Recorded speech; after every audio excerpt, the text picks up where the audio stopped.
We as Palestinians and supporters of Palestine demand the immediate freedom of the Palestinians in Israeli prisons. Even before the pandemic, 220 Palestinian detainees lost their lives in Israeli jails as a result of medical neglect and torture. Palestinian detainees are held in very inhumane conditions. They have been long deprived of basic rights, including fair trial and proper medical care. Instead of taking measures to protect detainees from infection, Israel uses the pandemic as a pretext for further oppression. Despite the pandemic, detainees are still subject to daily searches by an increasing number of Israeli jailers who have tested positive for COVID-19. These jailers are the virus's main channel into the prisons.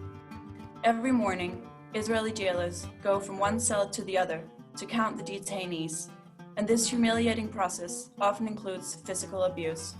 Palestinian freedom fighters behind Israeli jails have appealed to people of conscience worldwide for a dignified death. Do not abandon us. Do not let us die slowly by means of disease on our prison beds. Act now. With a history of resistance and strikes that committed to hunger till freedom or martyrdom, we cannot accept this on our Palestinian political prisoners. I especially express my concern with children and students like myself who have been detained for expressing their resistance to Israeli apartheid. Their imprisonment is inhumane to begin with and remains even more so in light of the global pandemic.